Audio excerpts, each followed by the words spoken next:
করব এবং নাগরিক স্বাস্থ্য সেবার জন্য যেখানে আমরা একটা সেকশন রাখবো যাতে স্বাস্থ্যগত বিষয়েও যাতে এখানে কাজ করতে পারে। আর আমাদের যেহেতু কমিউনিটি সেন্টার এখানে হলো, এটাকে কেন্দ্র করে এলাকার সকল কাজ নাগরিক সুযোগ সুবিধার জন্য যে সমস্ত কাজগুলো দরকার আজকে আপনাদের বলবো যে শুধুমাত্র সিটি কর্পোরেশনের পক্ষে একা নগর পরিষ্কার রাখা সম্ভব না। নগর পরিষ্কার রাখতে হলে নাগরিক দায়িত্বটা পালন করতে হবে।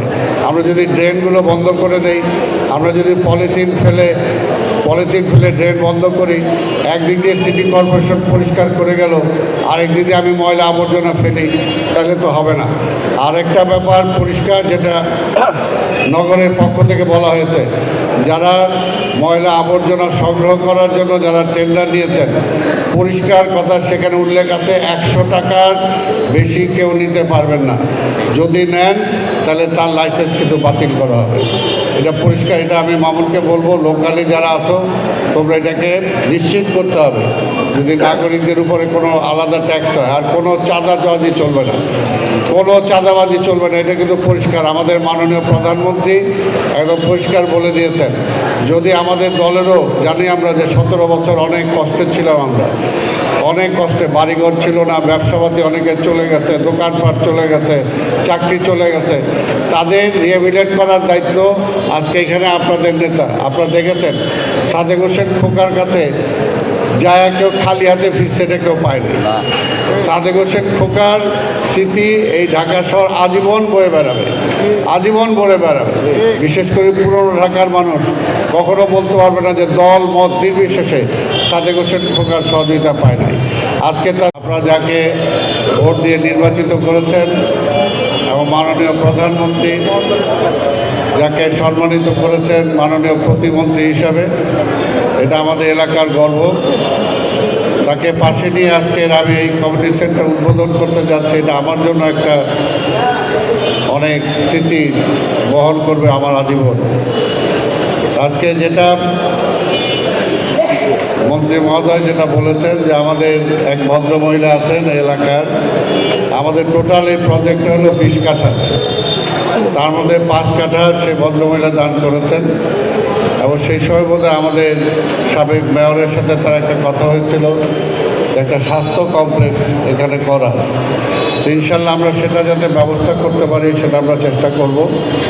তবে আজকে আমি এলাকাবাসীর কাছে একটাই অনুরোধ করব যে আপনাদের সুবিধার্থে আজকে কমিউনিটি সেন্টার করা হয়েছে, এটা রক্ষণাবেক্ষণ করা, এটাকে ভালো রাখার সব দায়িত্ব আপনাদের।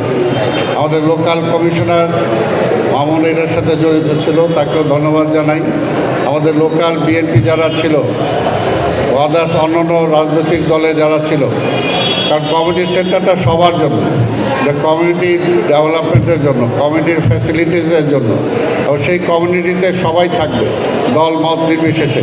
কিন্তু আমরা চাই প্রতিষ্ঠানটা যাতে রক্ষা হয়, এটা অনেক খরচ করে করা হয়েছে এবং যাতে নাগরিক সুবিধাটা পায় সেটার জন্য আমরা অনলাইন বুকিংয়ের ব্যবস্থা করেছি। আপনারা যারাই কমিউনিটি সেন্টার ভাড়া নিতে চাবেন সরাসরিও করতে পারেন, অনলাইনেও করতে পারবেন, কোনো অসুবিধা হবে না। এবং সবচেয়ে বড় কথা হলো যে আমরা চাই যে এলাকাবাসী আপনাদের সুবিধার্থে এটা করা হয়েছে। এখানে পার্কিংয়ের ব্যবস্থা আছে, এখানে তলাওয়াইজ ভাগ করে দেওয়া আছে কে কোথায়, কার অবস্থান কোথায় থাকবে। আমাদের অন্যান্য জায়গায় জিমনেশিয়ামের ব্যবস্থা আমরা করেছি। আজকে পুরনো ঢাকায় আগে এই ধরনের জিমনেশিয়াম আরও ছিল, কিন্তু আস্তে আস্তে হারিয়ে যাচ্ছে।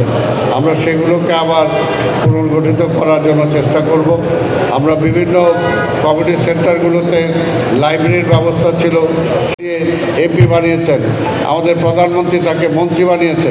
কাজে যে কোনো কিছু আমি আপনাদের সামনে বলতে চাই, ইশরাক হোসেন সমাধান করবে এবং আমি তার পাশে আছি, আমি তার পাশে আছি। এলাকার নাগরিক সুযোগ সুবিধা নিশ্চিত করার জন্য আমি আমার অফিসারদেরকেও বলেছি এইখানে ইশরাক হোসেন যে সমস্ত নির্দেশ দিবে সেগুলো আপনাদেরকে বাস্তবায়ন করতে হবে। টোটাল এলাকার রক্ষণাবেক্ষণের দায়িত্ব এখানকার জাতীয় সংসদ সদস্য হিসাবে তার কাজেই তাকে সহযোগিতা আমরা সিটি কর্পোরেশন করব। আর আমি আমাদের নেতা কর্মীদেরকেও বলে গেলাম, কোথাও চাঁদাবাজি করা যাবে না, উশৃঙ্খল কিছু করা যাবে না।